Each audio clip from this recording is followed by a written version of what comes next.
자, 오늘은 사도행전 9장 1절에서 19절 상반절 말씀을 가지고 마음을 새롭게 함으로 변화를 받아라는 제목으로 말씀 나눌게요. 사회는 일정한 약속 가운데 살아갑니다. 그 약속은 규칙이라는 이름으로 불리기도 하고요, 법이라는 이름으로 불리기도 합니다. 그 약속을 지키지 않으면 그에 상응한 불이익이 있어요. 여러분도 학교에서 학교와 학생, 그리고 선생님과 학생, 학생과 학생 사이에 약속이 있고 그 약속을 지키면서 살아가고 있죠. 그 약속을 지키지 않는 것으로 인해 불이익을 당하기도 합니다. 예를 들면 여러분들이 만약 학교에 무단결석을 한다. 그럴 일을 절대 행하지 않겠지만 무단결석을 한다. 당장에는 불이익이 없어 보이지만 학교에 진학하는 데 있어서 큰 불이익이 있을 수 있습니다. 사회가 약속 안에서 살아가는 것처럼 성도의 삶도 약속 안에서 살아가는 삶이에요.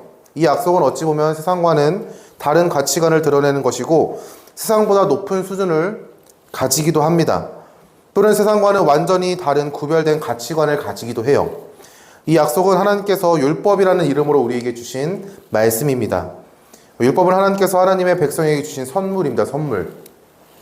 하나님께서는 택하신 백성이 하나님 나라에서 살아갈 수 있는 방법을 주셨어요. 그게 바로 율법입니다. 이 방법은 세상 가운데 구별됨, 즉 거룩함을 드러내는 수단이 되는 것이죠. 세상과는 다른 가치관, 높은 가치관으로 드러내며 더 나아가 세상과는 다른 모습을 드러내는 것이 바로 율법을 따라 살아가는 삶입니다. 하나님께서는 우리에게 율법을 주셨고 율법을 지킬 것을 명령하셨어요. 그러나 율법을 지키는 것은 우리의 능력으로 온전히 이룰 수 없는 것이 현실이에요. 아무리 열심히 노력해도 우리는 율법을 온전하게 이룰 수가 없어요. 하루, 아니요, 한 시간조차, 한 시간 안에도 수많은 하나님의 말씀을 어기며 살아갑니다. 그 이유가 뭐냐? 우리 안에 바로 죄가 있기 때문이에요. 하나님보다 내가 중심이 되고자 하는 죄악된 마음이 있고요, 하나님의 말씀을 업신여기는 마음과 하나님의 뜻을 선택할 수 있는 것으로 여기는 악한 마음이 있기 때문에 우리는 하나님의 말씀 가운데 온전히 순종하지 못해요. 여러분 혹시 누군가를 미워하는 마음이 있어요? 그렇다면 여러분 하나님의 말씀에 온전히 순종하지 못한 겁니다. 혹시 불평과 불만이 있습니까? 그럼 하나님의 말씀에 온전히 순종하지 못한 거예요. 또는 억지로, 내가 이것을 억지로 행하는 것 때문에 감사하지 못했던 그러한 마음, 그렇게 감사하지 못하는 마음으로 무언가를 행했던 그런 적이 있습니까? 그렇다면 우리는 하나님의 말씀을 온전히 지키지 못하였습니다라고 이야기하는 것입니다. 왜요? 주께서 허락하신 그 자리 가운데 행하라 명하신 그것을 기뻐하지 아니했기 때문에. 뭐예요? 하나님 저한테 이거 왜 시키세요? 라고 물어보는 거랑 다를 게 하나 없어요.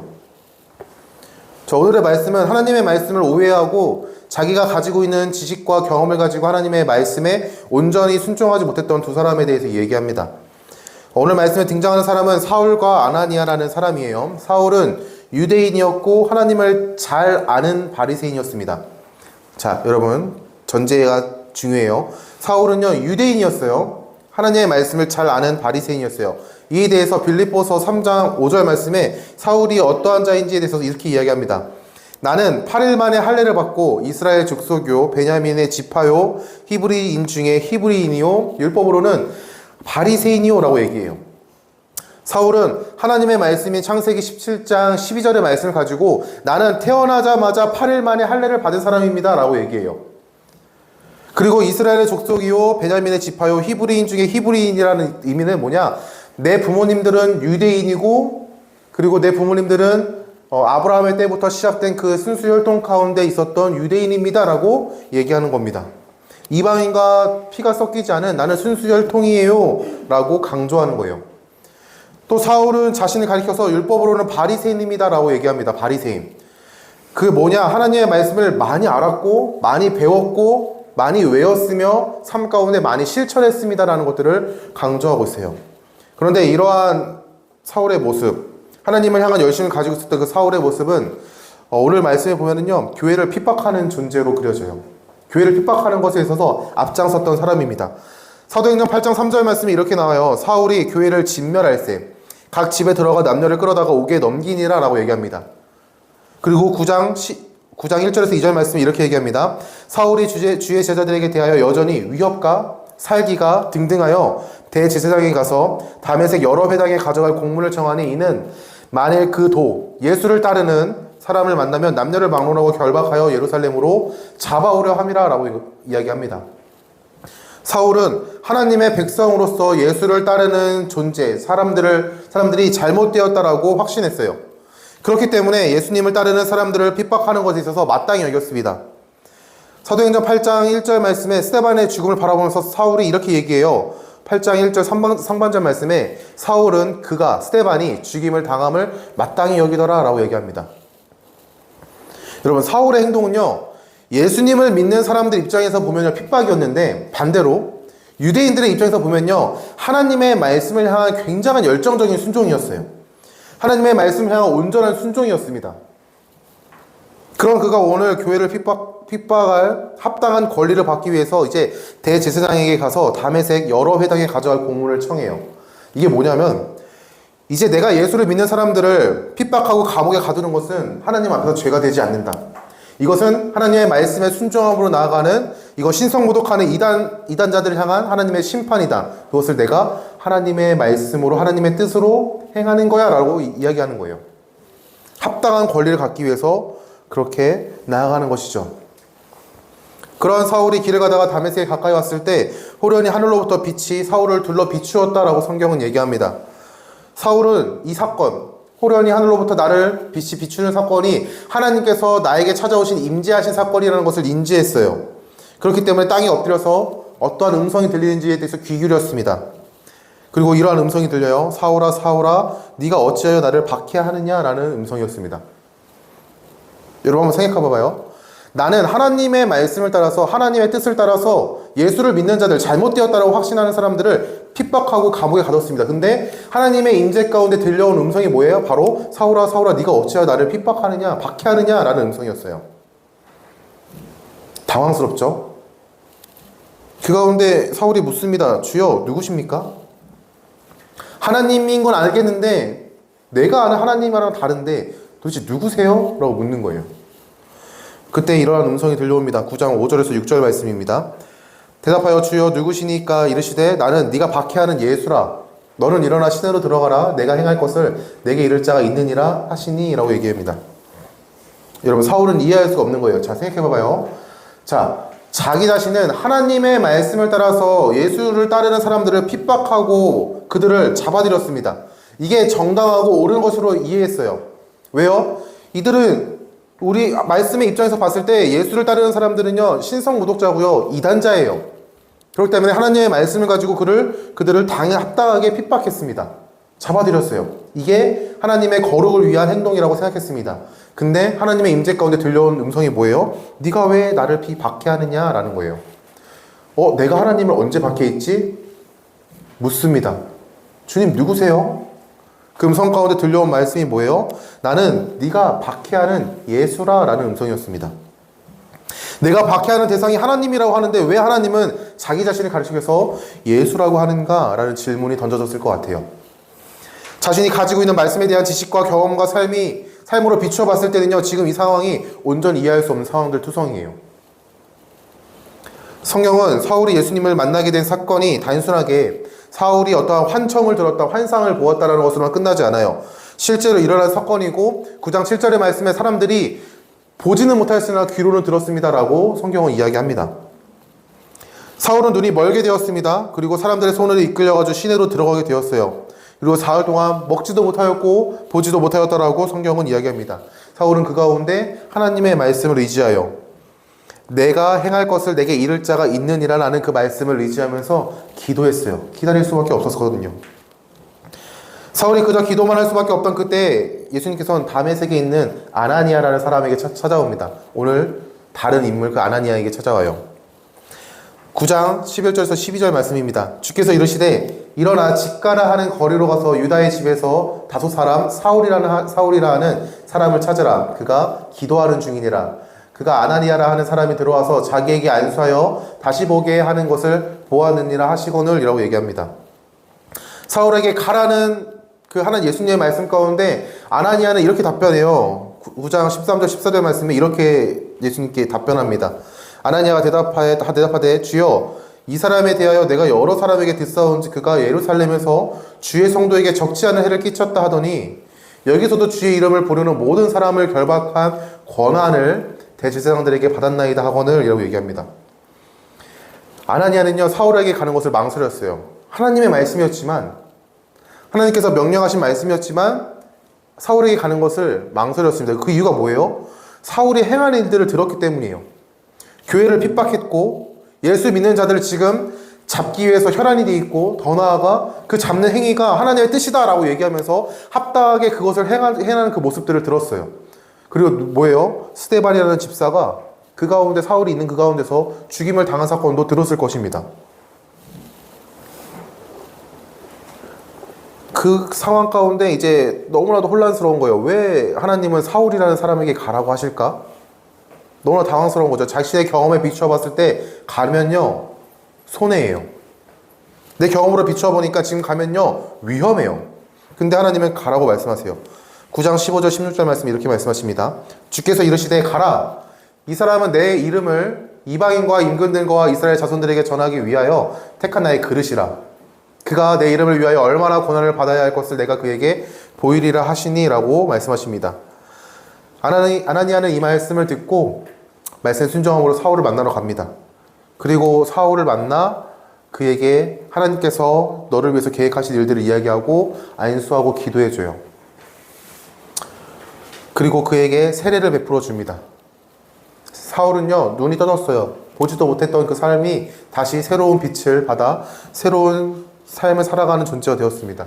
그리고 오늘 말씀이 이렇게 끝나죠. 사울이 음식을 먹었고 다시 강건하여졌다라고 서술합니다. 자, 이방인의 선교사로 부름받은 사울도요 처음에는요 하나님의 말씀에 온전히 순종하지 못한 인물이었어요. 예수 그리스도의 은혜로 성도가 된 아나니아도 하나님의 말씀에 온전히 순종하지 못한 인물로 그려집니다. 사울은 자신이 가지고 있는 하나님에 대한 그 말씀에 대한 지식으로 하나님의 아들 예수 그리스도 구원자를 따르는 공동체를 핍박했어요.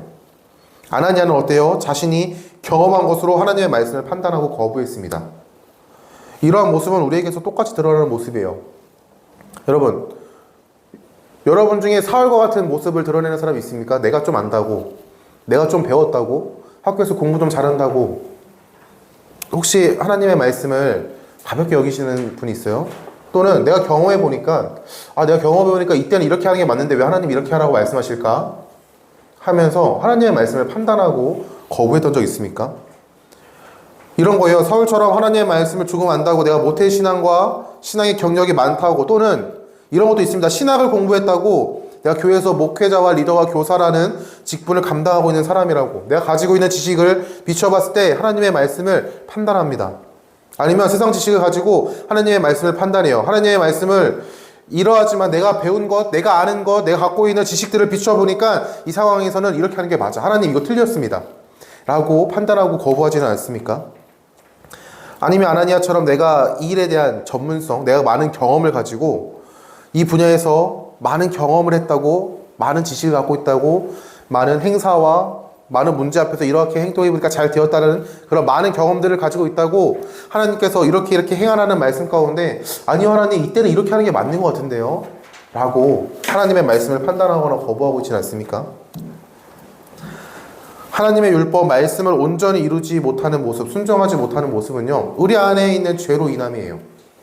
하나님의 말씀, 명령, 계명, 율법, 뜻을 기뻐하지 않는 그 모습은요 우리 안에 있는 죄가 하나님의 말씀을 판단해도 되는 그러한 것으로 여기기 때문입니다.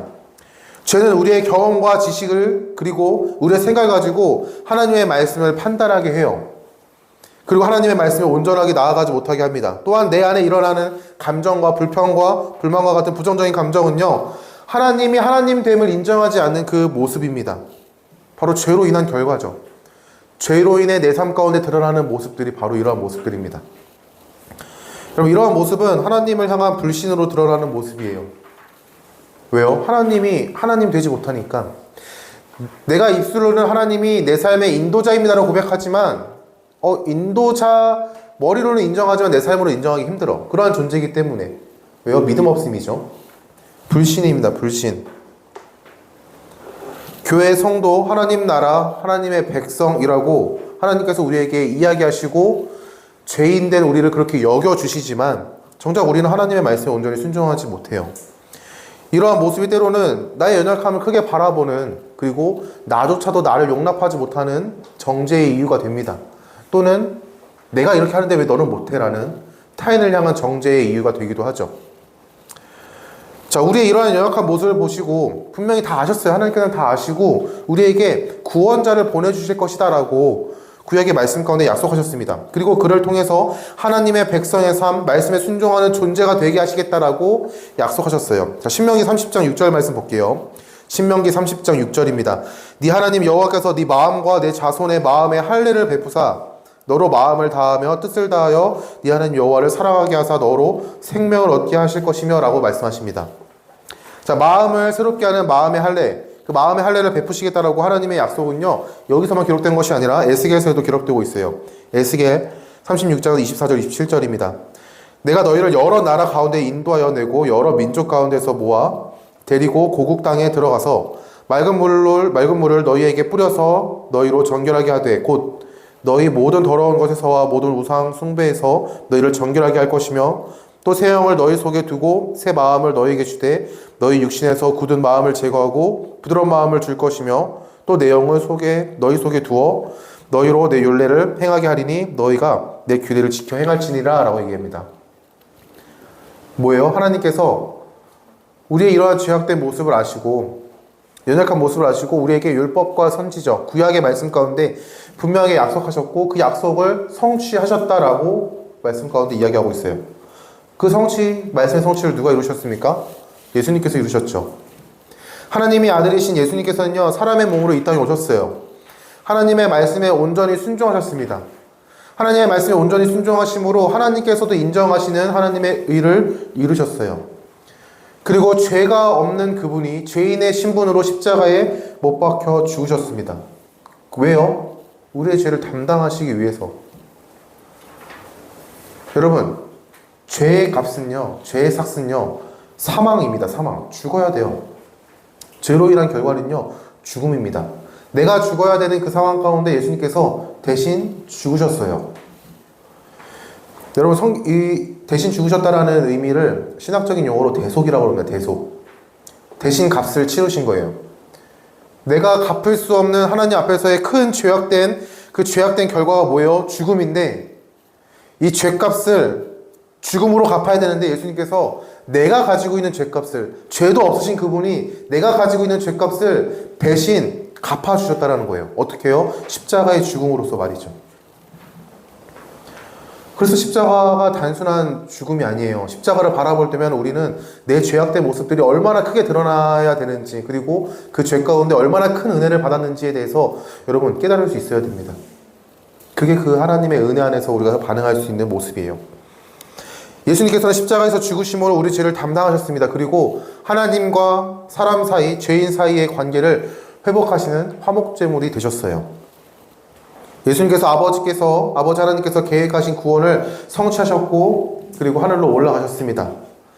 올라가신 것으로 끝난 게 아니죠. 우리에게 약속하신 성령 하나님을 보내주셨어요.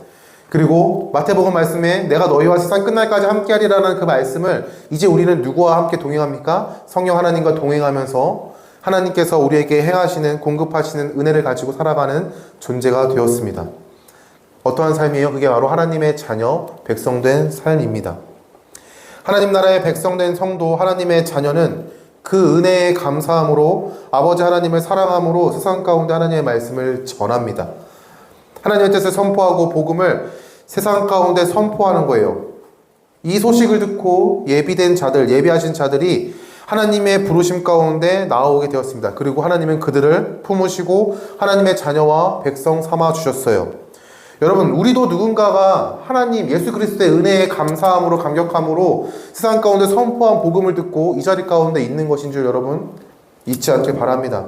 우리도 누군가가 내 마음 가운데 찾아온 그 예수 그리스도의 은혜에 너무나도 감사해서 선포되었던 그 복음의 말씀을 듣고 우리도 지금 이 자리 가운데 있는 거예요. 나는 눈 떠보니까 엄마가 여기 다녀가지고 여기 있던데요? 이렇게 얘기할 수 있어요. 그 부모님은 누구의 손에 이끌려 여기서 왔을 것 같아요, 여러분? 우리는 그 복음을 정말 깊게 깨달았던 한 사람 또는 한 교회, 공동체를 통하여 우리가 지금 이 자리 가운데 있음을 여러분 잊지 않길 바랍니다. 하나님께서는 우리를 그렇게 부르셨고 우리를 이제 그렇게 보내세요. 세상 가운데로. 누군가가 복음을 전했던 것처럼, 나에게 복음을 전해줬던 그 사람처럼 이제 우리도 세상 가운데로 하나님이 보내세요. 하나님께서는 택하신 백성들을 부르시고 성도가 되게 하시고 하나님 나라의 백성의 삶을 살아갈 수 있도록 가르쳐 주십니다. 예수님께서 약속하신 성령 하나님께서 우리 마음 가운데 오시고 그 마음 가운데 순종할 수 있는 삶을 살아갈 능력을 허락하세요. 어떻게 해요? 마음부터 우리의 마음을 변화시키심으로. 하나님의 말씀이 이것은 아닌 것 같아. 내가 생각하는 내가 지식으로 판단해 보니까 지금은 가야 할 것 같은데 왜 멈추라고 하실까? 반대로 지금은 멈춰야 될 것 같은데 하나님 왜 지금은 가라고 하실까? 그 마음 가운데 하나님께서 억압하시고 우리에게 억지로 강제로 우리에게 말씀하시는 것이 아니라 내 마음 가운데 그 말씀에 순종할 수 있는 마음을 주신다는 거예요.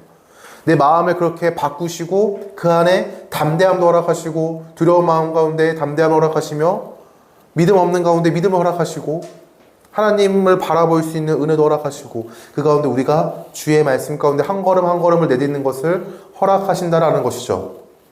사랑하는 청소년부 여러분, 하나님의 말씀에 순종할 수 있는 능력은 우리에게서 나오지 않아요.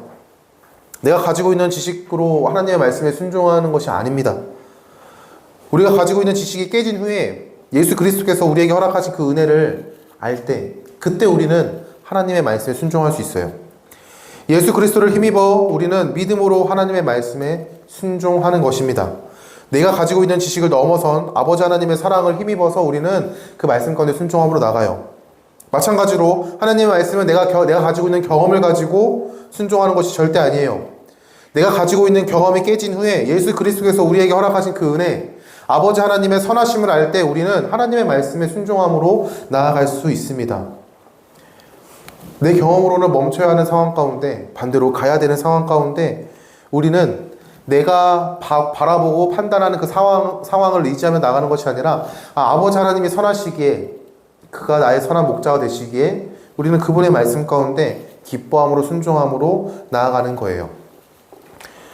우리는 내가 가지고 있는 지식과 경험을 판단의 기준으로 세웁니다. 그 기준은 때로 하나님이 어떠한 분인지 알지만 하나님의 말씀보다 절대적인 기준이 되어서 내 삶을 이끌어가요. 어찌 보면은 평생의 내 삶 가운데 그게 참된 진리인 것만 같아요. 이렇게 해보니까 잘 되더라. 이렇게 해보니까 좋더라. 하지만 하나님께서는요, 우리에게 찾아오셨고 우리를 하나님 나라의 백성으로 삼아주셨습니다. 하나님은 창조주가 되시기 때문에 우리는 그분의 피조물이기에 그분의 말씀 가운데 순종하는 것이 합당해요. 당연한 것입니다.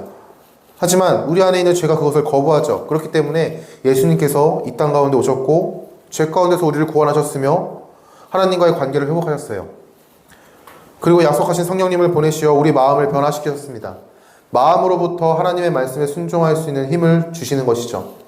우리는 성령 하나님의 역사하심을 힘입어 세상의 지식과 경험과 판단을 내려놓고 이제 아버지 하나님의 선하심과 위대하심을 바라보며 그 은혜 가운데 말씀에 순종함으로 나아가요.